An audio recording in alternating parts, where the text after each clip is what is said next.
All right, so here's the big question. Now that we've shown them we can hurt them, how long until they come knocking at our front door? My guess is when enough of these ships are gathered at one place, the enemy will hit them, and hit them hard. Which would demoralize all sides. Well, as revelations go, I guess I've heard worse.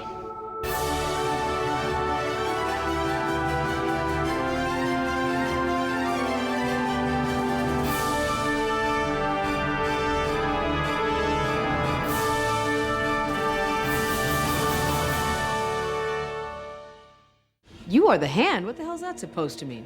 Why would I say anything as dopey sounding as that? Hello and welcome to Who Are You?, the Babylon 5 Watchcast, hosted by two former strangers, now friends, who have gotten to know each other while rewatching one of their favorite shows from their childhood, Babylon 5. I'm Xhafer. I'm Laura, and today we have some more friends. We do! Hello. Go ahead and introduce yourselves. Well, I'm Ryan Slawinski, one of the hosts from Yum Yum Podcast, the only podcast that's the Australian Babylon 5 one. That's right, we're the experts. Anytime B5 comes up with some Australian cultural nonsense, I shake my finger and go, that's a lie, or it's true. Like his ex-boyfriend who was Australian, real Australian. One of the few times they bothered to get a real one. Never again, though. Never after that. But and he looked like he was wearing some real Australian wool. Oh yeah, America was really obsessed with in the 80s. It was true. But yeah, overall, who I am, I'm just your nerd. I'm just your average science fiction TV nerd. I just live and breathe the stuff, and so I wanted to podcast about it. I'm a big Star Trek fan. I'm a big Babylon 5 fan. And, well, started podcasting about both of those things. And it's just fun to talk about older shows, newer shows. And I'm just excited to be here. That's very sweet. I'm excited to have you. And I'm Rachel. I'm Ryan's wife and co-host. I became much more of a sci-fi nerd through my relationship with Ryan. He kept on being like, you haven't seen all of Star Trek? It's true. It's on free TV. I would hold your hand and say, I promise Voyager gets better. And it's one of my favorites now. And then the Chakotay 7 relationship happened in the final season. You looked at me and said, you promised it wouldn't get worse. I lied. No, you warned me about that. You warned me. You are like, it comes out of nowhere. It does. And it goes Her nowhere. chemistry with the Doctor is so much better. Her chemistry with literally anyone else is so much better. Yep. And we've been, and now we've been doing podcasts for a couple of years now. We look at things from the married point of view as well, I guess. We're the only married couple doing B5, the only people who argue about if this is an actual good relationship from the point of view of people in a long-term relationship too. It's fun. My husband is watching with me behind the scenes, and he has never seen Babylon 5 before, so it is fun to do with someone who hasn't seen it and somebody that you know very, very well. I don't think Ryan would have married me if I hadn't watched all of B5. I had the DVDs. There was no excuse not to watch them. So, it is, yeah. I actually don't know. Would we be together if you turned around and said, nah, B5 sucks? I don't know. Or if I was like, nah, I'm not interested in watching that. I don't know if either of you have gotten to that point of a friendship or relationship where you are struggling to choose them or the piece of media you like, but I've had plenty of those moments. I think I got rid of all the duds before I had to make that choice. The only thing I struggle with is sometimes he wants to watch the zombie media, and I have to figure out what I'm going to do when he's watching the zombie media. Gosh, it just gets in my brain. It's hard. Good thing that all those zombie shows are so uplifting. Not a single one is depressing at all. Right. And there's none that are really popular right now either, so. No, totally not the case. No, not at all. It's not like JMS wrote a zombie thing either. Let's never forget. World War Z. What a weird film. Yeah. I did read that book. He kills a kid in that movie too. He really doesn't like kids. Yeah. Yikes. I'll have to add that to my reasons to read Becoming Superman to see if there's something underlying there. Yes. just yes. Have you read Becoming Superman? Yeah, we've listened to the audiobook version with Londo reading it. And it's talking about uplifting. Yeah. You read it and you go, yeah, you're JMS, aren't you? This is why you are the way you are, huh? Yeah. Because one of the events of this episode with Franklin getting beat up is inspired by real life events for JMS. Yep. He where comes he back was to this a mugged. lot in B5 as well. Yeah, we he does. had this a couple of times already. But yeah, this is the most prominent one and most direct parallel to it. Yeah. The point, I was reading old posts on the Usenets, and it was something where he hadn't even really put two and two together that this is what had inspired the story in the first place. And he talked about his own walkabout there where he just wandered around San Diego at 2 a.m. and then got mugged. I'm sure it's the exact same thing. Yeah. Yeah. Oh, yeah. He wandered into a situation he shouldn't have and then got stabbed and hurt and had to crawl his way back to life. Yeah. It's there. Mm-hmm. But did he meet Beautiful. himself? And did he find that he was a jerk? I hope so. I don't know, but I think that he probably figured out that he didn't like himself very much. Do you think that? I get that sensation in Babylon 5 that JMS has a struggle with his own self. I get that. Just a tinge. I feel like The it's highest self-esteem of anybody. there. Yeah, this episode almost didn't air in the UK also because of the stabbing scene. They ended up editing out the 7 seconds of the direct stabbing to air it on Channel 4. Is that just a which is censorship thing? called Or out earlier. Yeah. Mm-hmm. Yeah, the UK Okay. seemed pretty prudish back then. So they did have, I don't know if you've seen them, but there are some online of, I think Channel 4, you said it, have some fun Babylon 5 personalized TV spots where like the actors, like Richard Biggs, walks onto this really 1990s set and says like, hello there, you're watching Channel 4. Channel 4. Our last best hope.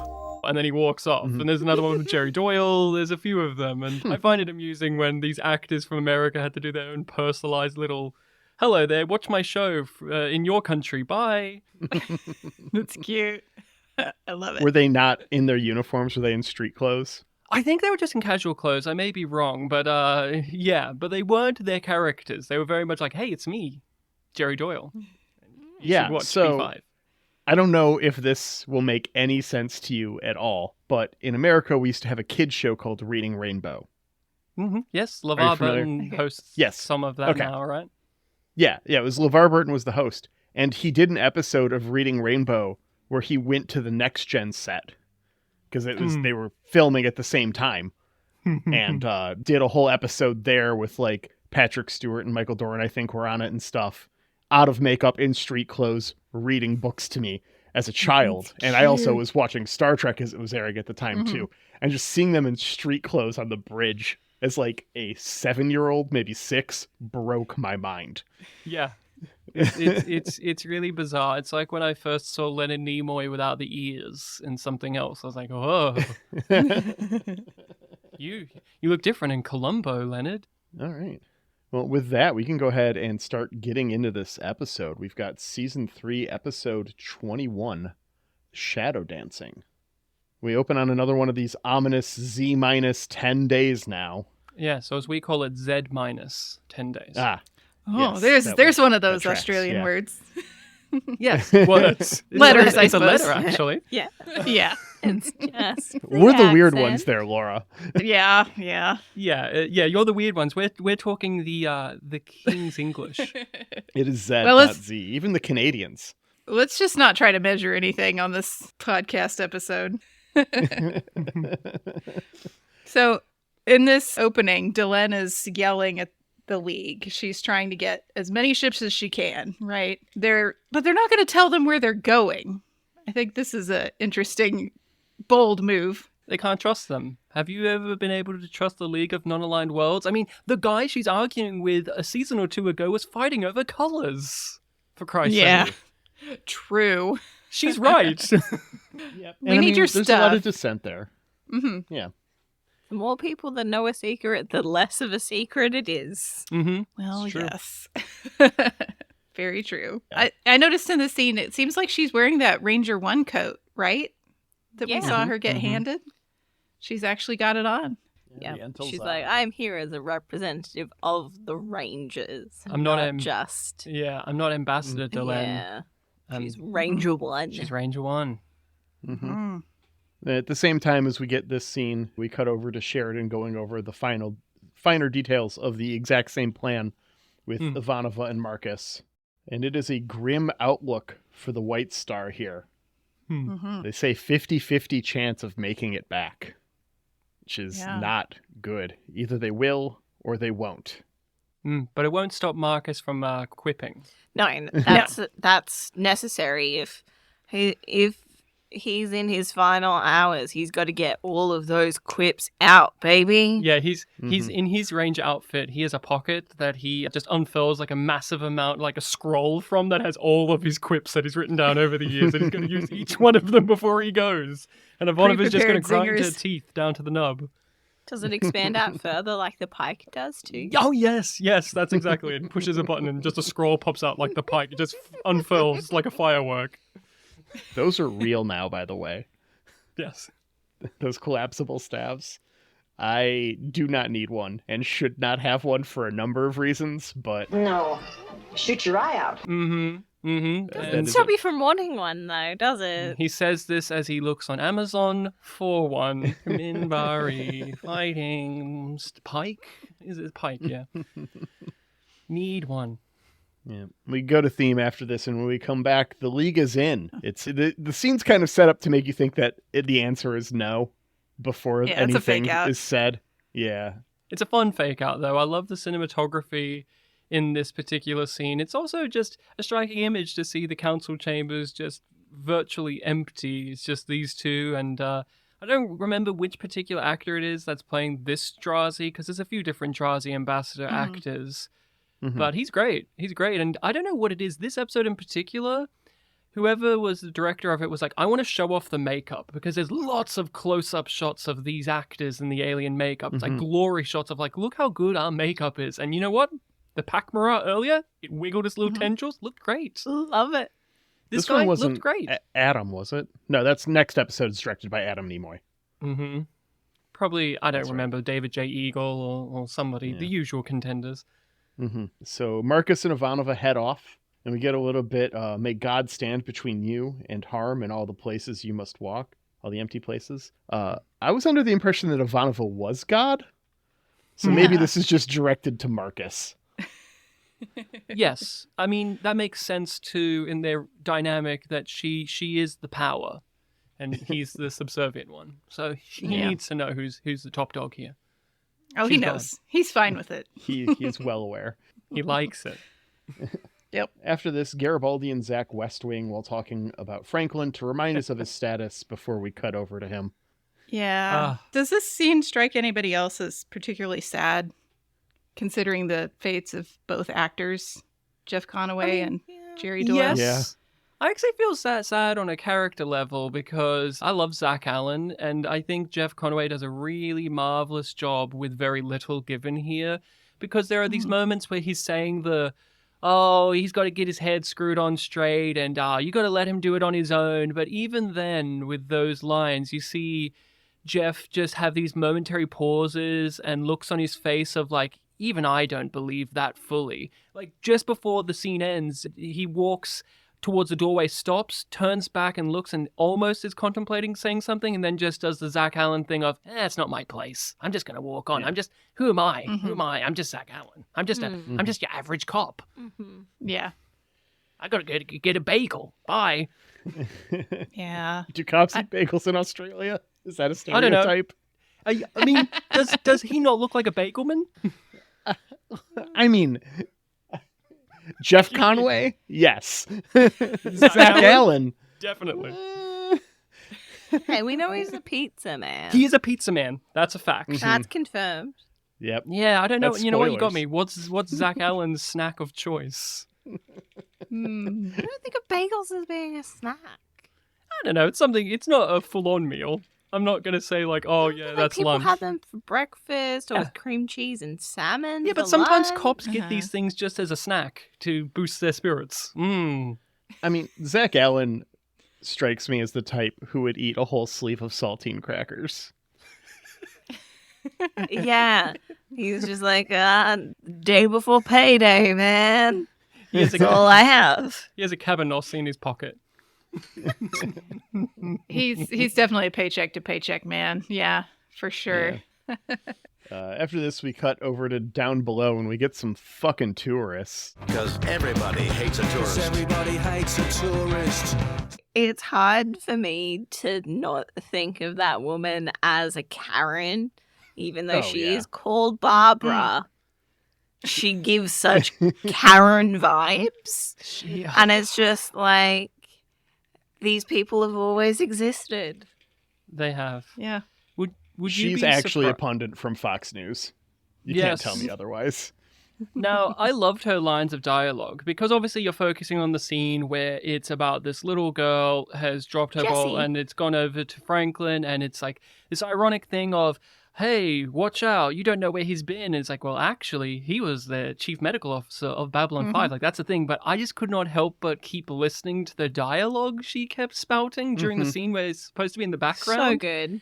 And it was hilarious. And I just love the husband, this absolute Every time you loser. come back from your mother's, She reads trash. oh, she reads a lot. She reads trash. She reads trash. He's fixed the economy. That's good enough for me. I don't know if you know too much about this actress by any chance, because I had to look her up because she's weird. And I found out she was one of the original founding members, or one of the original members of the Groundlings. So the improv troupe. And that makes sense, because I wonder if she's improvising lines here, because it could be, or it could just be JMS being like, I've written some funny stuff, just be wacky, but who knows? Given how little improvisation it was typically allowed on Babylon 5, that is a good question. It's also weird that they got like an improv person, like one of the founding Groundlings, just to be a wacky character. I know that they're supposed to be husband and wife. It's obvious from the dialogue, but she has big mom energy. Like, she's acting like his mother. You saying she's a mommy in the relationship? Yeah.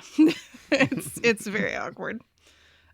This scene is where my husband paused for a second for me to write some notes. And he turns to me and he says, "What happened to that machine that heals everyone?" You know, the thing that healed everyone? Like, couldn't that be useful right now? Yeah. And I was like, yeah, what did happen to that machine? Yeah. Yeah. No, they used it that one time. To save Garibaldi. So I think it's done, right? Yeah, it's in the totally not coming Raiders back. The Raiders. Yeah. It's too dangerous to be used again. We all know this. So it's we haven't studied it enough to see if it can help with the back addiction. somewhere. It could be catastrophic if someone were to use it. They might not survive. We just can't. Yeah. It'd be real bad. Maybe Can't we have put it down on Epsilon 3 so nobody's tempted by it. Ooh, So that'd be then good. it's not a security risk of somebody just finding it and using it unsupervised. No, it's Dr. Hernandez and Lillian Hobbs are playing with the knobs. They're just twiddling with it. That's where those characters are. Whenever they're not on screen, you're saying, where are they? They're playing with the life They're machine. researching. They're researching. That's Lillian Hobbs all over that. I was thinking I was going to ask is why are there like Earth tourists on Babylon 5 when it's broken away from Earth? And like, why is this scene happening? And she mentions it. She says they shouldn't have broken away. Yeah, there weren't poor people in Down Below before they broke away from Earth. Yeah. You know. It's just such a weird detail. No. JMS actually addressed that on Usenet because someone complained about that. Good. And it's all like, well, you can be a tourist in countries that now with a U.S. passport, you can go to countries that the U.S. doesn't recognize as legitimate countries. Yeah. You I are just find it physically amusing. able of traveling. You just might have some trouble. Yeah, I just find it amusing. It's like if you went to North Korea and then walked around with your hands on your hips saying, these stupid North Koreans and their silly government, why would they not abide by American values? Like, that's what she's doing. Yeah. And one of the most dangerous places of the station. Just. Yeah. They're lucky it was Franklin. But they have a brochure. Mm. So they're allowed to be there. Yeah, well, Somebody printed a brochure that explained down below and gave directions. that makes sense. What makes it even funnier is thinking about this husband and wife booking their vacation here. They're sitting at home bickering about like, no, I want to go to this place. No, we're going to Babylon 5. Why, Barbara? You don't want to go there. It's like, Okay. because I want to laugh at the homeless. See, for me, it doesn't read as if they've gone to Babylon 5 for their holiday.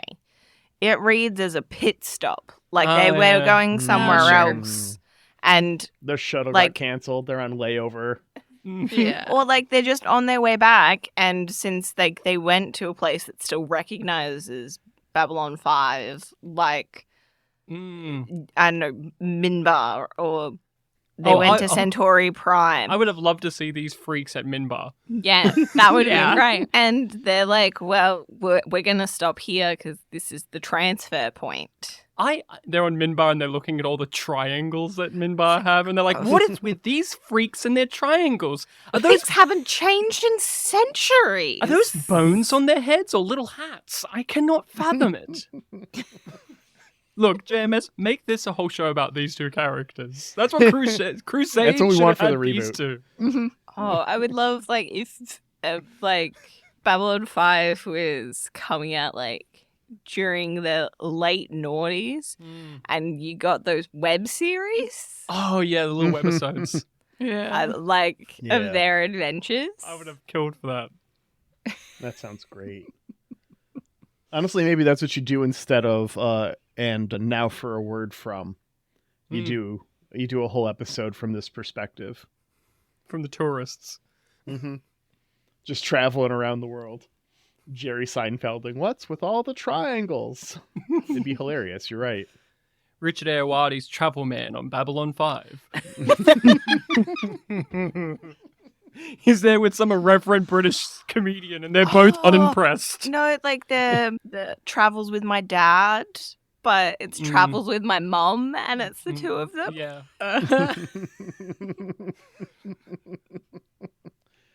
He's like, I'm Right. actually her husband. I Not the vibe. I can't imagine JMS sitting there going, oh, wow, I didn't expect anyone to get so much mileage out of these two background characters that hammer in a very obvious theme. This is what you get when you get improv acting. After this, we get another countdown on our ticker. Z minus 6 days. That was for Thank both of you. Yeah. Thank you. Marcus here is the guy in your college dorm who flirted in French all the time but lied about what he was actually saying. Mm-hmm. It is awkward as hell. Yeah. You didn't It's find just it... like, did you think that you would never find out what you actually said? Or were you counting on her not remembering? Or did you think it was going to be impressive when she did find out that you Oh, it's the last lied one for about sure. it, but you didn't majorly lie about it Mhm. at the same Yeah. time? Like when he explains what it means, it's like, oh, okay. Like I kind of get that version of the translation. You're being a little bit euphemistic here. He's Mhm. basically Yeah. the thing that drives me up the wall is he says this beautiful like "I love you" thing in Minbari. We get the subtitles. Well, the few times we get the subtitles in Babylon 5, it's like ooh, very special. But then he is asked to explain what he said, and he just almost says what he actually said in Minbari, and she's like, "Well, that's an odd thing to say." It's like, "Well, they're an That's odd an people." odd greeting. Like it's one of those. It's like he didn't lie enough. No, it's like he didn't fully commit because then that would be against his values. True. But he doesn't want to go fully in Mm. either, and it's so frustrating.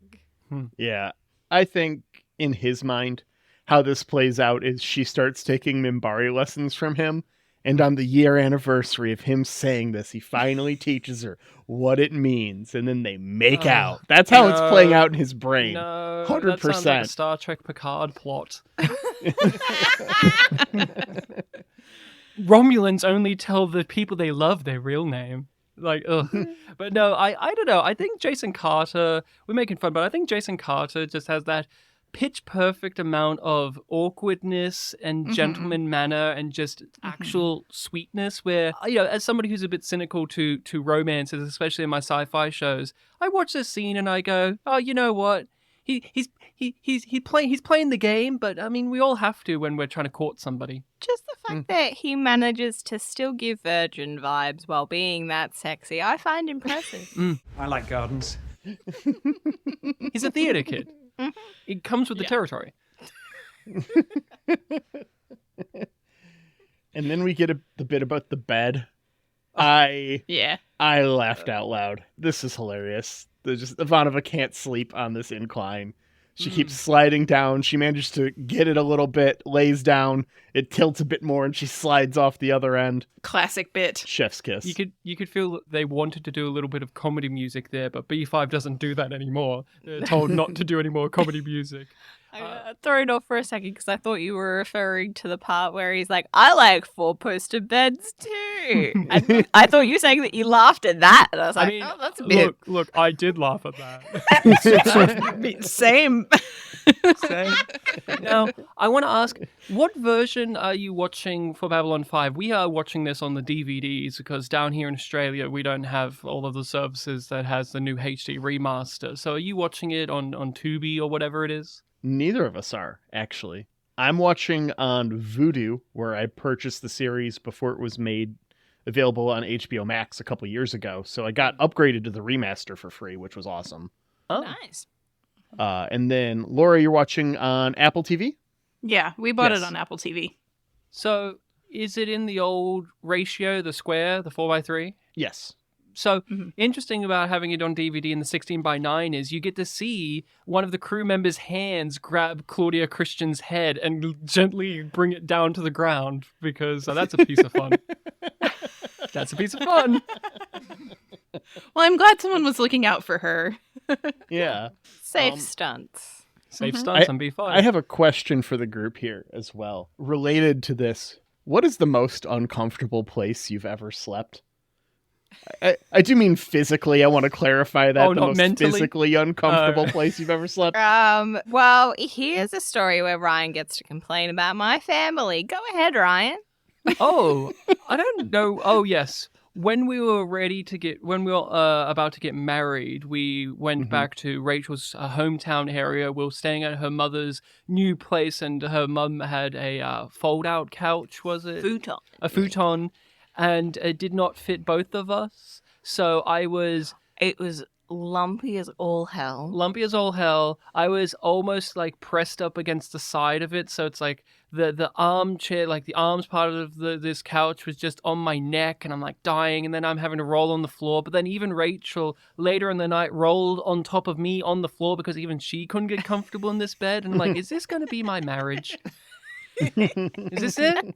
Is this it? I actually thought there was a time in university we were at a friend's house and they only had one single mattress there, and it was on like a bunk bed. So we were on the lower bunk, and there was not enough room for either of us, and I was also pressed up against a wall like a gecko climbing a wall. That was a weird night. I've slept in bathtubs a couple of times. Which end is your head on, though? Tap side?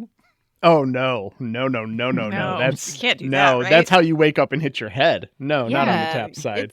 It's feet end. But then you have the option of the best bathtub is to sleep in is one where the tap's in the middle. True. When I was in college, I fell asleep in a bar on Frenchman Street in New Orleans. And this was not a like too many drinks situation. Okay. I was underage because everyone in New Orleans assumed that because I was tall, I was over 21. Even though I've been this height since I was 16, whatever, I had one drink, but it was very late, and I am a sleepy person. And so there was a bench, and I was like, you know what? I'm just going to lay on this bench for a minute. And one of my friends was sitting next to me, and they just kind of took turns making sure somebody sat next to me while I slept on this bench. And, Nice. In a noisy bar. I slept under a bench in an airport once, but I did have too much to drink. So I was flying home. I was at LaGuardia Airport in New York, and my flight had gotten delayed, and then canceled. And while it was getting delayed, it's all like, okay, well, I know I'm cabbing home from the airport, so I'm going to have a drink at the bar, just waste of time. So I get delayed again, I'll have another drink. So I ended up getting like a couple in, and then it gets canceled, but my rescheduled flight is for like 5:30 in the morning, and it is like 11:30 midnight or something. And so I'm like, oh, well, it's at the same gate. I already know that. So I just got under the bench and took a nap.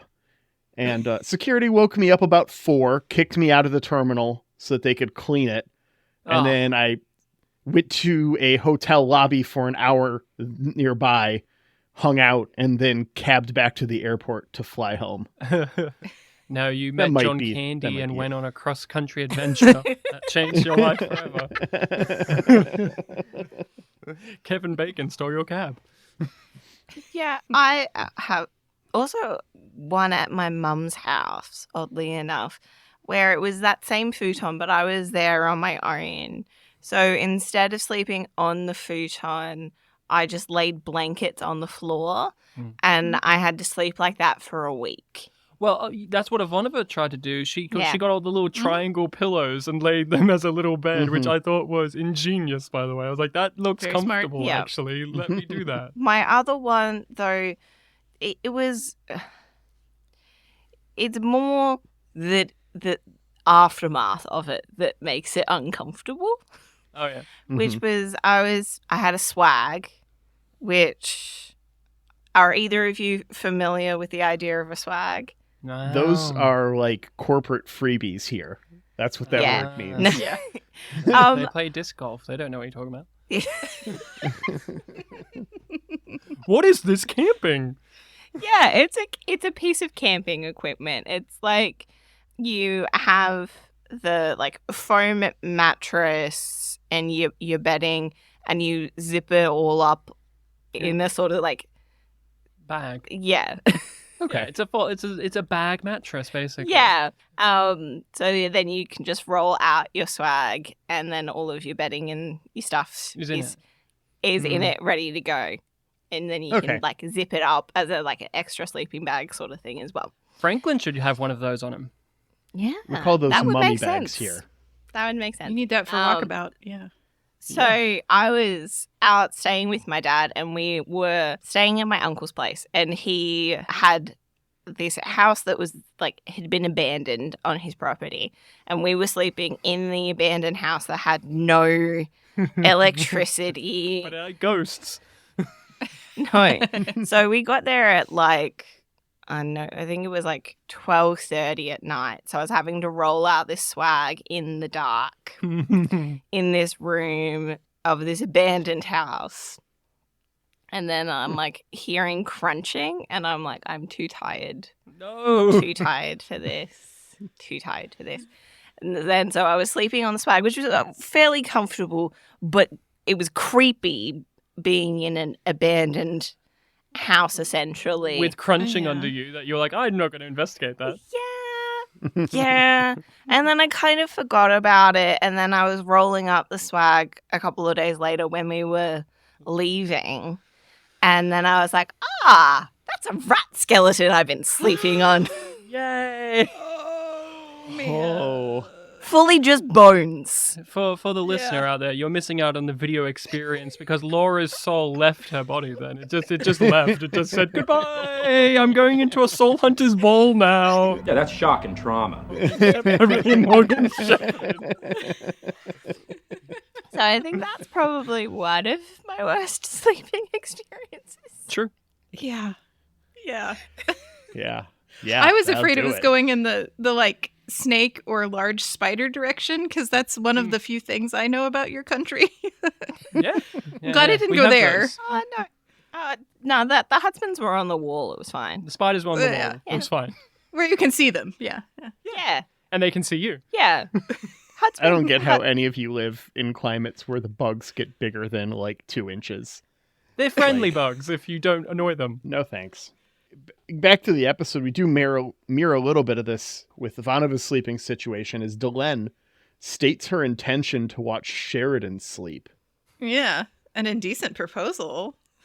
I would not be okay. Like, if I was in love with someone and this was culturally important to them, I could probably deal. But it's not going to go well. Like, one is a concept. This creeps me out. But also, I've been told multiple times that I occasionally sleep with my eyes open. Nice. So Awesome. I can only imagine what the experience would be like to have someone watch me sleep like that. No one wants face. This. Your true face is saying, "I'm looking My true at you." face is just Look, eyes this are wide isn't open, staring. This isn't the weirdest Minbari No, ceremony no, we'll no. get. There will be plenty of No. weirder ones that involve people also eavesdropping on certain physical It's things. not even eavesdropping, because eavesdropping suggests some level of you don't know they're there. Right. Yeah. Let's Are hey, freaks. never forget. All of this Minbari stuff is because Sinclair wrote the book on this. This is Sinclair's I blame fault. him. This is Sinclair's I fault. know some of their traditions predate Valen. No, but all of the things are like, Valen made this rule because Sinclair fucked. He was a freak. He was a kinky boy. He had frictionless sheets and he wants us to look at each other as we sleep. He liked to watch. Frictionless sheets. Oh no, you just slide right off the bed. What's the point? He is the You point. can't grip. He is the point. He doesn't make you fall off the bed because he's fucking you so hard on it that you stay there. he's a monster. Okay, what happens? Franklin gets mugged. That's what happens Yes. next. Yeah. Yeah, Over to the he mugging. hears somebody screaming or like being attacked in some way, and he jumps into action To be this superhero, and gets himself stabbed.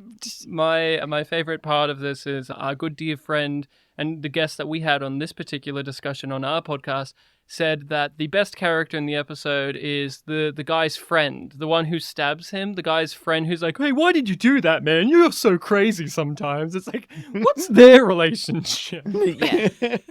Can we get a web series question. on them? Yeah. Yeah. What's his life like? He gets up in the morning and having to worry that my friend may stab someone today. I live with that. Yeah, I'm still in business with him though. Yeah. Mm-hmm. Yeah. I'm not going to cut ties. Like, he gets the job done. The best part of it is Franklin does that noble thing. Oh, I'll step in and I'll save this guy. And then the guy he saves turns around and just says, I'm going to leave you to die because I was selling drugs. Goodbye. I'm not going to send anybody in your direction because that's too much of a risk Mhm. Yeah. to send somebody else. They'll investigate me. Yeah. Yeah. That's the look. ACAB, I guess. So yeah, he gets stabbed and left alone to commercial. And when we come back, the blood loss is bad as Franklin is still screaming for help. Very funny moment where he looks at his blood-covered hand and says, "Oh no, this is not good." And I'm like, is that a medical opinion, Franklin? It's all right. I'm a doctor. He's a doctor. He would know. I mean, He's got a bad history when it comes to self-diagnosis, so he should probably not. He does. true. It annoys me. It annoys me that he just uses his hand to put pressure on the wound. Like you're wearing a jacket, Franklin. But he's cold. It's before he gets cold, even. No, down below is just a bit chilly. That's why everyone's wearing rags and warming their hands at trash can fires. Remember that? Remember Yes. that scene in one of the previous episodes where we saw them have a I- trash can fire? I do. And I believe that comes back at least a couple more times. Yeah, there's no heat, I guess, and down below. Space is cold. Yeah, but like the more you bleed out, the less pressure you're going to be able to put on your own wound. Look, Franklin's not in doctor mode at the moment. Don't worry, a version of that will come shortly for him. We cut over to Ivanova, who has made herself that bed out of the triangle pillows. But as soon as she lays down, Marcus calls her to the bridge as they found a shadow scout ship. Yeah. This is what they were here for. They were to scout and watch, right? Yeah. Yeah. They've been there for days, per our Zed countdown. That's Yeah. true. So we know Sheridan and Delenn arrive on a Minbari cruiser, and everyone starts heading in for the battle. Delenn takes Sheridan to the tactical center of the ship, which is totally not just the Grey Council set. No. Totally No, different. it's different. Yeah. It's different. Yeah, this is the Tactical Center, not the Grey Council set. I like how you say Totally different Wait, lights. hold on. I like how we say it's the Grey Council set. Like it's a just set, a- and not it's just a black not void. just a black room with a light. Yeah, There's it's the like- little chandelier thing. Oh, the CG chandelier. It's the same set as the Inquisitor set as well, if we want to go there. Like, I just love our B5. It's very practical. It's like, we only have 14 walls, and we're going to have to make 78 sets out of this. And you know what? God bless them, they do it. Sometimes they'll cut to, like, here's Centauri Prime, and it's just a bunch of curtains. Or whereas, like, they've recreated Centauri Prime on Narn. Yeah. It's totally Yes. not the same Yeah. set, It's guys. totally not the same It's set. Totally not the same set. It's not the same set. But I mean, even Deep Space Nine did that too. It's like, look, it's Cardassia. You can tell because there's curtains. It's like, yeah, the Cardassians are curtain people. I believe that. And it's kind of orange, you know, it's kind of one color that we know that this planet is. Yeah. We go back over to Franklin, who visits Anybody Canyon, and then he finally meets himself. Yeah. And he is a smug asshole to himself, so at least he's consistent. We can say that about him. Yeah. I call this one Mean Franklin because I'm really original. Yeah. Evil Franklin. No. Franklin. The evil German Franklin. Yeah. Yeah. I like it. He's in the black uniform too. Mm-hmm. So he's all Well, business. you know, not like they're going to do another outfit for him. No. He's only got the one Cosby-esque sweater he wears a couple times when he's off duty. No, I'm going to argue. No. Argument started now.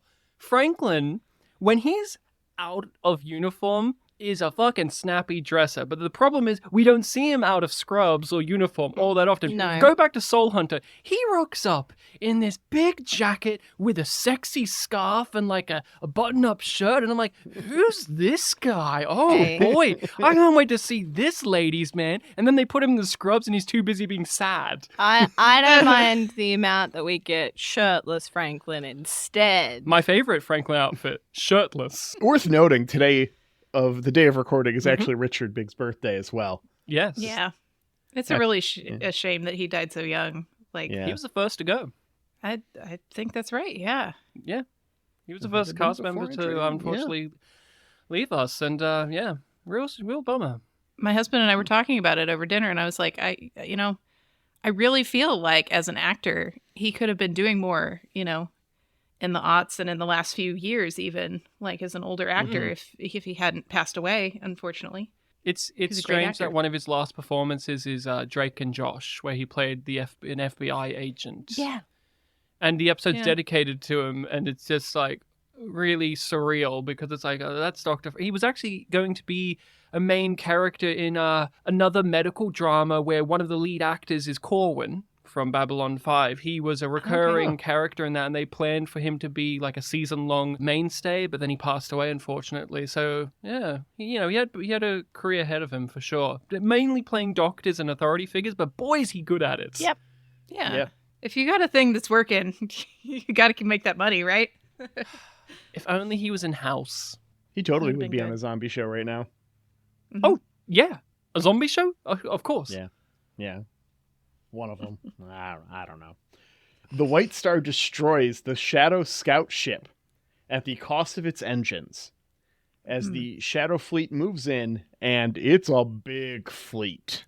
There's a lot of little CGI This is a ships. little shit your pants moment. Like, we've at most seen 3, maybe 4 shadow ships before this point, and it is just, they just keep coming. It is a ton. I always appreciated that. It's obvious to point out that the effects don't hold up, but I think they look pretty great nonetheless, especially in season 3 and season 4. It got better over the course of the show, but I always appreciated that they communicate what they need didn't. B5 didn't skimp out on spaceship stuff, on like the spaceship battles. Whenever I would watch these shows, I was like, oh yeah, we're gonna finally have a spaceship battle, and they'll leave it for that one special episode. But B5, like every season, they'll sprinkle like 4 or 5 episodes with like some cool ships flying around and zapping and doing stuff, and they're always very creative with the shadow ships, because you point out, like, we've had the army of ninjas thing where it's like one of them is deadly, but when you get an army of them, they're not so deadly. But here, they still managed to make a whole armada of shadow ships very intimidating nonetheless. They have the option on the White Star. They can risk sending the signal,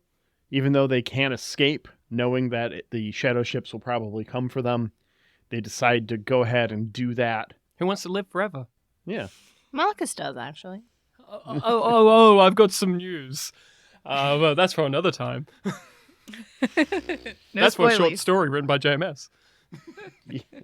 Right. A bad short story. Not that It is. bad.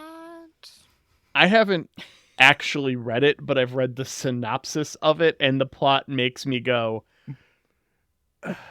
See, I read it without cringe is the reading word the that's being used these days. Yeah, it's. I don't think I would have made it through if I'd read the synopsis. My look, my big spoiler here. Literally, when we have the end credits of B5, the one they have for Marcus is just some graphic saying he's in cryo freeze because JMS wrote the short story and he's saying it's canon, and I hate that. Fun fact, I hate that. Shut up, JMS.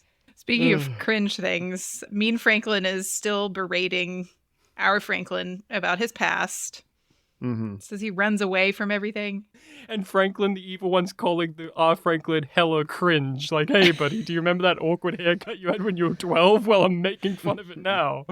Yeah, he's like bringing up everything. Every last thing. He's paranoia from Red Dwarf. And do you know there's a stain on the front of your trousers? You're a loser. Richard Biggs, I don't know how often you guys have talked about this, but he was one of like the actors on the show that instantly got their character from the beginning, right? Like I always forget to think about Richard Biggs, the performer. I always think about Franklin just as a character. And this whole entire sequence is just, let's give Richard Biggs a lot of fun acting to do, because he's having to act opposite of himself, which is always difficult, but also he has to differentiate these things. And both Franklins, you see how these are the two sides of the character we've been experiencing throughout the show. And I just, we've got to hand it to Richard Biggs for being the cast member who I honestly think has been very, very consistent. And, he's not afraid to make the character not likable. It's like irrelevant to the performance. It's like, I'm just going to play Franklin, to the point where I forget that there's even an actor there. I think he carries off some really wild stuff with Franklin very well. Like, if it wasn't Richard Biggs doing it, it might not have come out the way it did. And he's funny. Like, this scene, it's very intense, but there's some funny bits here, like, oh, I'm sorry. That's right. You're too busy dying, aren't you? Oh, I'm so sorry to bothered you here. Or when he's standing, like, he's sitting up on the thing and he, like, claps his hands and goes, hey, it's me. It's like, Franklin doesn't get the chance to go hammy or over the top, so having a whole persona, having, like, a whole visage of that is just a delight. He's letting some stuff out.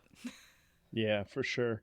The fleet arrives in time to start the battle before the shadow ships start a run on Ivanova's White Star. It's a very tense moment there, but everyone comes in just in time. As soon as one of the shadow ships turns to engage, all the jump gates open and everyone shows up. That's when JMS cracked his knuckles and said, I better save this before it ends. Yep. Franklin tells himself he'd do it all over again. All over again. Mm-hmm. All over again. All over again. All over again. He would. And evil Franklin just becomes Franklin's dad in the scene. He's like, well, if that's the case, then get up, soldier. Get up that ground and climb up. Like, he just becomes Paul Winfield in that whole entire scene. Yeah. I mean, he definitely does channel his dad 100%. That's good. This doesn't make sense to me, though. In what way? I don't believe that Franklin has no regrets. Well, he does have. Well, he goes into this later in his conversation with Sheridan later on. Yeah, where he has a more crystalline view of why he has come to this realization. But here, it is very much like, I do want to do it all over again. Like, I want to have a second shot. I think later on it will be. I'm not going to do it the same. I'm not going to do it the same I was before. But I want another chance, and I'm going to fight for it. I think there's an acknowledgement that it's like, yeah, I fucked up, but I'm not going to pretend that didn't happen. I'm not going to run away from from that side of myself, like I have been. Like this whole, we'll get into it later, but the whole walkabout concept was just an excuse. Even though he's saying he's searching for himself, he's actually trying to run away from himself. And here he is confronted by the harsh truth, and it doesn't like him very much. It's that choice of words to me. Like, I feel like, I don't know. You know, it's all like, I want to continue, or, you know, it's just do it all again. And he just keeps saying it. And it's just, I don't know, it didn't sit well with me. Just that particular, I don't think it was the delivery. I don't think anything could have been done to change that for the better. But he does pull himself up and he does make his way towards the marketplace. Meanwhile, the Shadow Fleet fight continues and they end up retreating. So it is a victory, but a Ferric one. We see blown up White Star chunks for the first time too. I mean, it's only the second time we've seen White Stars besides our hero ship White Star. So we haven't really had an opportunity to see chunks of White Star, but I found that very jarring. Like the first time you see chunks of the Enterprise, or like I think in TNG you see the Yamato blow up before you see any alternate universe shenanigans where the Enterprise D blows up. I mean, when you see the vessel of your show explode, it is very visceral when it happened in TNG in the episode Cause and Effect, where the Enterprise spun out and then it exploded. I was like, oh my god, as a kid. I was like 7 years old. Oh my god, they fucking exploded the Enterprise. And in the first minute of the show, they explode the Enterprise.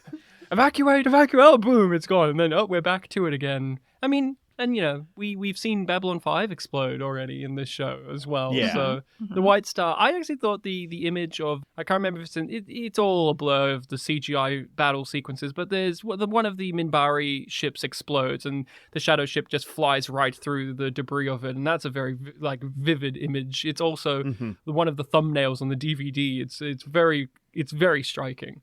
Yeah, they did a great job with this battle, with all the effects. Franklin is hallucinating more as they take him to MedLab, and the fleet arrives back with their wounded. And then we get another Z-4 days. Woohoo! Z-. Garibaldi is by Franklin's bedside as he wakes up. Franklin tells him that he did meet himself, and that himself is an asshole. And he sees everyone else hurt in MedLab and is like, fuck, work needs me. Yeah. And Franklin, I just want to tell you, it's not your fault that Babylon 5 is understaffed here, all right? Minimum staffing is only minimum when it can handle leaves, holidays, and vacations. Yep. If it can't, it's understaffed. Yep. It's not your responsibility to jump to work right now. Well, he takes his time. He gives this... I like how that scene ends where him and Garibaldi are being all buddy-buddy. They do the we're just bros, nothing more thing of, you cared about me, how sweet for you. And it's like, no, man, I don't want to lose 30 credits. And they give each other a little wink. Somebody's writing some fanfic about that. And I did like how he looks at the scene, looks at the carnage going on in the med lab, and you're left there for a moment of like, what's Franklin going to do there? Because he does sit back down and go, you know what, that's happening. And, we'll see how it all unfolds. Yeah, he does jump in, but I have some comments about that. It's interesting. Because this is one of the few times in Babylon 5 we actually get a very strict timeline of the events in a single episode. Is this previous one, this one, where we have this Z- countdown. So it's like, sometimes it's more fluid, where it's like, sometimes you just cut and it's been 3 weeks. We know it's been 2 days since he's had catastrophic blood loss to the point of hallucination and a stab wound. And I know that medicine is better in the future, but we've seen people almost die from less. Yeah. Well, we've seen people really die from less. Oh no, I'm David Warner and I got shot in the arm. I'm dead now. Ugh. Yeah. Oh man. Over in Sheridan's office, he discusses with Ivanov and Delenn possible defenses for the station now that they've made themselves a target. They do go on a bit here, and it's like, well, why haven't they've attacked literally everywhere but here? There's got to be a reason why. Say the quiet part out loud. And the characters turned into JMS himself and looked at the audience and said, this is deliberate. There's a reason. We don't know what it is yet, though. And we're going to figure it out at the end of this episode. Bye. Stay tuned. Yeah. Stay tuned. Is this a scene where Sheridan's breaking down his dream? Yes. He's telling Ivanova about seeing her and the vision and the things she said and what she was wearing and all that. Is this a good scene to you? I wonder, because it's very like, well, I had this dream and here's what it is, and then Ivanova will go, well, that makes sense, that lines up. Like, this is this thing, right? This is this thing, right? Please tell me more. Yeah, she's kind of the audience here, right? Yeah, for sure. It's a I mean, this Usenet is a group brought to flashback life. from a previous episode. So this was, at one point, foreshadowing. There's actually a really interesting note from JMS on this scene about the Psy-Cop uniform, because Sheridan is basically in charge of the largest organization of telepaths in the galaxy right now. Oh. That's not Psycor, actually. Like, Yeah, and it's the organizations are very different than the Psycor, you know. oh, You'd like to think it's very different than the Psycor, but he is sending and basically militarizing telepaths from all races right now. They're guns. True. That's what they are. They're weapons. Telepaths Yeah. are weapons. That's what they were designed to be, and he will use them as weapons in the show because that's who they are. That's what they are, and there'll be more to see with that. I mean, Yeah, all there's I'll say definitely is- going to be no repercussions about that. Yeah. Treated Lita better. yeah. All I'll say is Lita has opinions. Lita deserves better. Hashtag justice for Lita. Yeah, there's like the man in between is looking for you and stuff, and they theorize. I have a little bit to say about that, but it is spoily town for about 2 episodes from now. Yes, I think I fair. know what you're saying. I mean, Yeah. The apparent actual answer is Spoily Town for next episode, and it's really spoiler. I think it's really dumb. So Yeah, I don't like the real answer. I like the fake answer better. I think I know what your answer is, but we'll hopefully maybe Yeah. hear about it a bit later. but I'll bring it up in 2 episodes of this podcast. Mm-hmm. Just sit it in the back of your mind, listener, and then we'll talk about it on the Discord, I'm sure. we cut over to Med Lab again. Franklin's back at work. Mm-hmm. Well, sort of. I mean, he's in his civvies. He's not in his uniform. He's using a Advising. wheelchair. Mm-hmm. Yeah. Yeah. He's- He's just rushing headfirst into his work instead of taking time to heal from his experiences and learn and grow, which is exactly what got him in that situation in the first place. What's the worst that could happen? I am going to disagree with you, mister. Mm. I Oh, kind yeah? of like this because one of the things that's really interesting, he's in a wheelchair this entire time. Like, he acknowledges that I'm not getting up and pushing myself into the action. And literally in Infection, all the way back in Infection, I really noticed this, is he got shot with a laser beam and he got like thrown across a room, and within like a second he was getting up and putting back on his scrubs and he was going to go back to work. Like, that's the level Franklin was at. While here he's keenly aware that he is not of his limitations. of his limitations. I'm not going to do that, but I do have a mind that's available, and I'm going to give that. So he's not giving himself wholly to the job. He is here just to advise. He is here just to help people, but that's it. He's looking at it from the perspective of, I'm not taking on this burden just for my own sake. I'm giving it to other people. Like, I like this. I like the Franklin arc overall.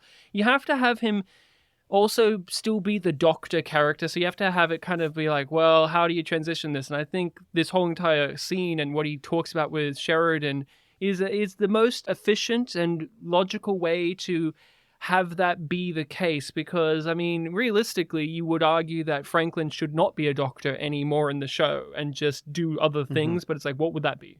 I don't know. Walkabout. My main point of contention with that argument is I do not believe for a second that if he were physically capable of standing and conducting surgery, that he would be full back to work at that moment. Like, I think the only thing stopping him from going fully back into his work is that he is physically incapable of doing it. And even pretending to be able to do it.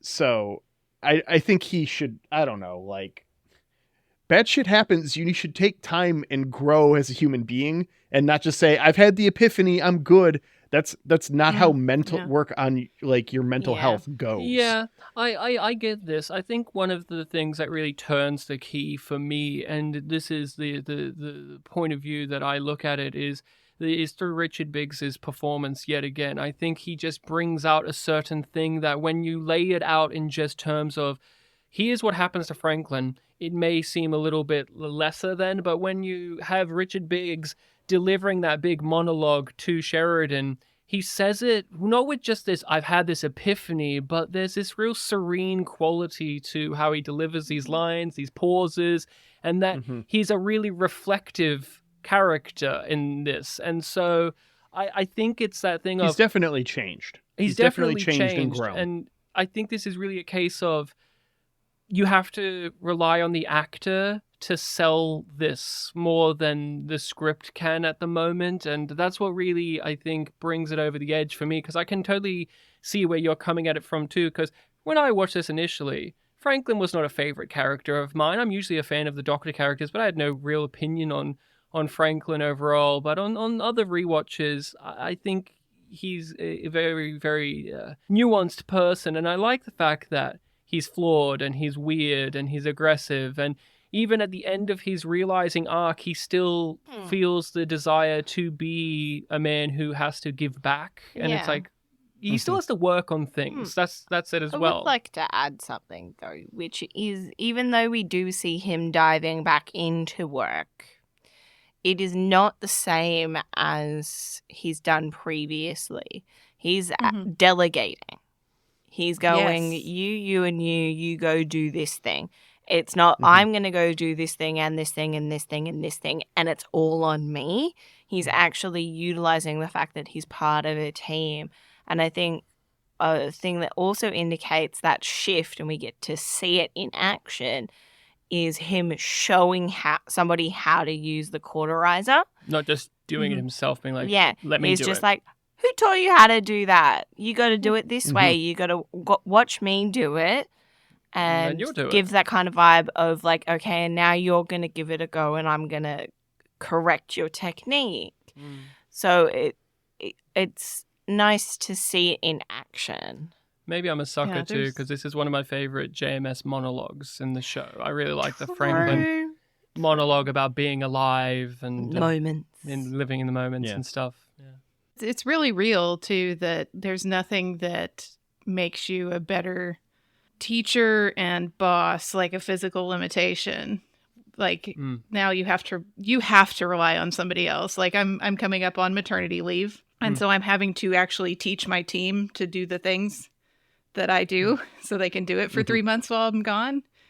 And we've been planning, we've been being very mindful about it, and I see now that in maybe the last year, maybe the last 2 years with my team, I really wasn't asking as much of them as I could have, but now because we're coming on my physical limitation, I'm pushing them to be better. And it's a real thing, this scene. Yeah. There are those moments in life, whether it is something like yours or with Franklin with an addiction issue happening or even being stabbed, you come to a realization of so many different things in your life. And I really liked how he emphasized with Sheridan, no, I ran away. I wasn't looking after him. I ran away. That's what I was doing.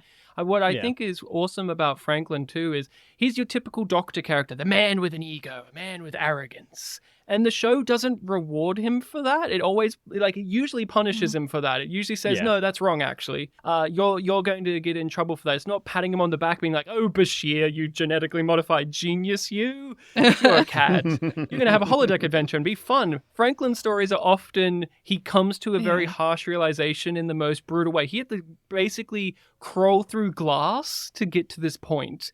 And as a viewer who may get frustrated with him as well, I find that deeply cathartic to view as well, because he's a character that is by design meant to be very abrasive, and you have to get to a point where you humble that person enough where the viewer can understand why you made them abrasive in the first place. Like, there was a design to it other than it's a fun TV tropey character thing. There's a reason for it. But I mean, it does give us the great memeable moment of men will literally quit their jobs and spend a month homeless until they get stabbed rather than go to therapy. True facts. After this, we get some weird first person coming on the station. First person camera view. They get some real eat me eyes from the Pak Mara. Which is just like, okay, this is adding tension. But does this actually make sense that all of these people are staring at Anna? Legit question. Does anyone other than maybe Garibaldi, Zach, and Voniver even know who Anna Sheridan is? Probably not. So everyone's Right. reacting I can't like, oh imagine. god, it's a lady. So Do either of you know who your boss's wife is? someone called out JMS on that exact thing on the Usenet when this episode aired, and his was all like, she's an attractive lady. They're just looking at the attractive lady. And I'm just all like, that's a shitty answer. Yeah, and she's not even that attractive. I'm gonna JMS, everyone, go to that scene right now. Go through that scene to the bit where she's going into the lift, and there's this one security person who gives her a scared look like, oh my god, it's her. Now, don't you tell me that's a guy giving a sexy lady look. That's not a sexy... Look at that scene. That's I'm afraid of her look. Okay. And there's something weird about this Do you want a lady. point of comparison? Go back to earlier season 3 where Zach Allen was giving the political officer the sexy lady look. That's a sexy, Right. Sexy lady look. This security guy's giving a, oh my god, it's her look. Completely different, Yeah. JMS. You're full of shit. Yeah, he does try and cover his ass sometimes. What it is, it's a TV moment. That's what it is. Yeah. I mean, Melissa Gilbert was like an actress of some renown. Like, you know, it's not like she was just a nobody when she's walking on set here as an actress. So I don't know, maybe a starstruck extra, possibly, but it's bullshit. It all reads so weird. And this part is exactly the same for me for the Z- countdown that started and you know at the start of the previous episode, where it's an attempt at a foreign storytelling device, this first person thing. We don't get a lot of this in Babylon 5. This countdown is the only time we see something like this, where we get a countdown to something that is not something the characters are aware of. You know, like they don't know what this countdown's for. They're not talking about it. It's not like the countdown to the election It's or just for the something that we get in audience. season 1. It's just for the audience. And it is so foreign in the storytelling device landscape of this show that it is jarring in a way. And I mean, if that was the goal and the argument could be made there that it's supposed to be jarring, mission accomplished. You got me. But I don't think it adds anything. Well, I think it doesn't add anything because it doesn't make sense. Like how we just said, like all these Exactly. people, it doesn't make sense. If it did make sense in that way, the execution visually and what it does would be pitch perfect. The thing that I don't like is they connect it to the future Flash vision Delenn had in the time travel episode, and I'm like, what a payoff, I guess. Oh no, it's his ex-wife. And you know, maybe this is a foreign, like we say this is a foreign element, but also just this is clearly something that was in the show Bible at some point. It's like, oh, I'm going to fucking use it still. Because there's a version of the show where this would have made sense if it was Catherine Sakai, a character that pretty much everyone on the station knew because she did business with everyone. It would make sense. But it's Anna who we, the audience, don't even know. All we know is she is wife who dead. That's all. We have a video message from her in season 2. Yeah. And it's a different actress. Where it was Tasha Yar's sister, yeah. Yeah. And it's just the whole thing. We get, like you said, we get to the payoff for the flash forward scene from 4 episodes ago. I think it was World Without End Part 2 was 4 episodes ago from this point. I have some like logistical questions about this Minbari watching you sleep thing though. Yes. Like, does she just not sleep for 3 days? Does she sleep during the days? Like, Well, we She know just changes that her they sleep schedule for a can couple go days. longer without sleep and food than humans. But because she's It just seems like human. they would, right? which makes sense if this were a tradition for Minbari dating humans, but that's new. Which means this Yeah. has to exist for Minbari dating Minbari. And if they sleep less than people, does that mean she doesn't sleep for a week? Like, how do Minbari men sleep more than Minbari women? Like, There's my headcanon. right? Like, it's just Not in There's- Valen's world. The men There's- sleep more. nothing that says that it has to be 3 consecutive nights because they don't do it that way. That is true. true. True.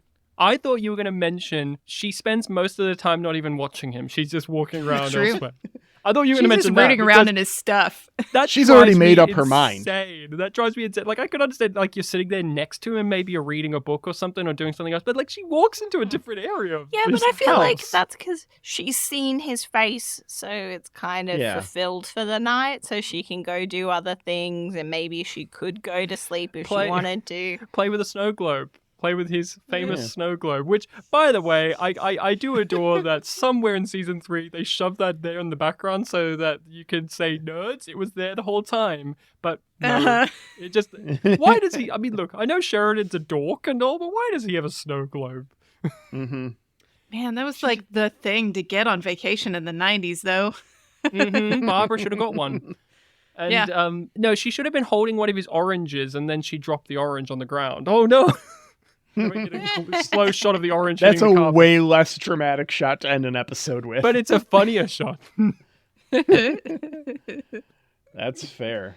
Yep, that's what we get. Z-2 days and credits after That- the broken snow globe. Yeah, and hello, it's me, Anna Sheridan, Sheridan's wife. Just so that we, the Very audience, know, because dead we're all wife. sitting there going, who's this lady? We don't know who she is.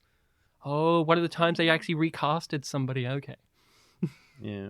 This was an adorable moment after this show ended. We get the Z-2 days, and my son was watching with us, and he turns and he goes, Dolen's gonna think that he's cheating on her. It's like, So I was "Aw." actually, Beth was sitting next to me while I was watching this one, and she saw this scene, and she's like, "Oh shit!" And like, he's a scumbag. It's like, no, she's been dead for like 6 years. This isn't his fault. This isn't, not like, legitimately, this is not his fault. Look, if you Yeah. watch the show, you'll actually know that he even has trouble kissing her because he's so grief-stricken about his wife. Right. His dead wife. It's true. Yep. It's gonna be a big thing. Mhm. A kinky night for Sheridan is being able to hold her hand. Oh, jeez. Oh, shucks. Ah, shucks. I gotta tell my dad about this. You can't. Okay, The now you comms can are bring us down. into the end. All right. So, on a scale of Babylon's 1 to Babylon 5, how did we all feel about this episode? Guests go first. I don't know. Babylon 4? Yeah, I'm a solid 4 in this as well. I think it does a pretty decent job. It does all of the switching around of space action with deep personal character things, good performances, the music's great. It's a good, we're nearing the end of the season, and it makes Franklin's walkabout almost worth it. Don't fully get that though. No, but Yeah. it's a great conclusion to this story strand that I find to be tedious overall. Yeah. Yeah, the Walkabout storyline definitely feels labored for most of its existence. So if anything, you can give it a point for ending that storyline, regardless of the ending that it got. No, I'm with you on this one. I feel this is a 4. Well, This isn't it's a unanimous. great episode, Yeah. but it's definitely solid. It's above average if you look Yeah. at just the math of it, right? So 3 would be right in the middle. This is definitely above the average Babylon 5 episode. It ramps Yeah. up to a really great tension at the end. Mm. We're coming into some great storyline. It's going to be good. It's kind of like the example of like, what does a season 3 episode of B5 look like? I would say, Shadow Dancing's a great example of what a season 3 B5 episode is like. Yeah, and I mean, this is an excellent season of television Mm-hmm. all around. By Babylon 5 standards, it's great, but by just standard television, it's fantastic. There's a lot of winners in this season for sure. This is one of them. Next week, we have another episode that I'm rather fond. I'm really looking forward to talking about this episode. We got season 3, episode 22, Zaha Doom. Our synopsis tells us very little about what goes on in this episode. Oh, really? Londo's political status changes. Mm-hmm. The history and motives of the shadows are revealed.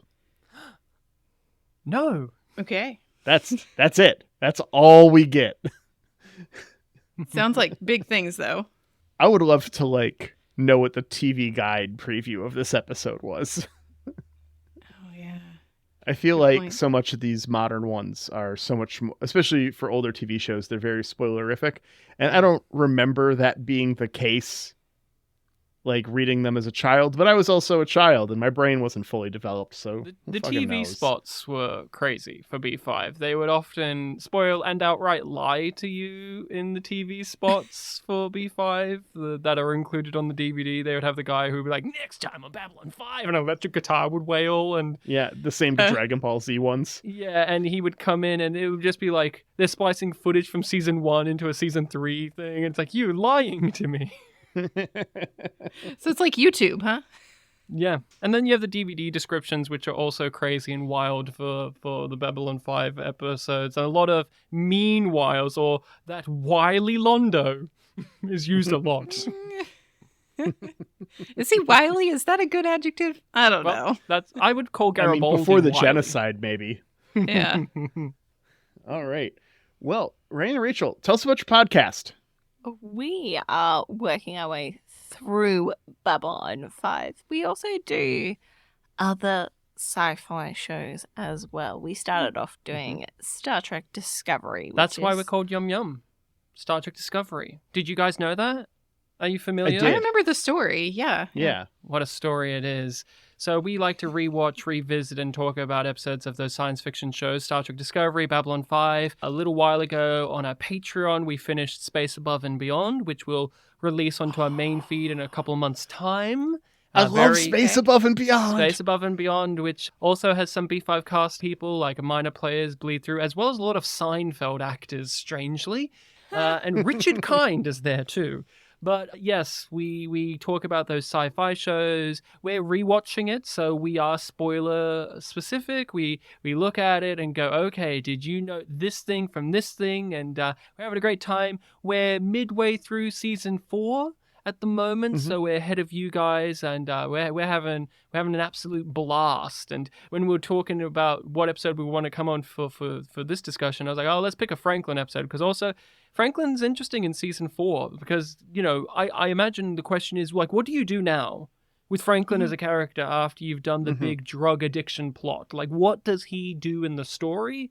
And it's been interesting on the rewatch perspective to actually look at that deeply, as well as all of these other things. He gets married to Marcus. And we also like on our show to do like a little spotlight on different actors that pop up in episodes, whether they're mainstays or guest spots. And there's a lot of interesting people that you don't even know are in B5. Like the voice of Invader Zim shows up in B5 in season 4 for some reason. And yeah, a lot of crazy stuff. But yeah, Yum Yum Podcast. We're on all of the hosting sites, even YouTube. Just look up Yum Yum Podcast. You'll find us. All right. Well, thanks so much for joining us today. It's been a lot of fun. Thanks for having Rachel, us. it's nice to actually talk with you. You haven't made it to any of the League and Non-Aligned podcast stuff. Yeah, Rachel.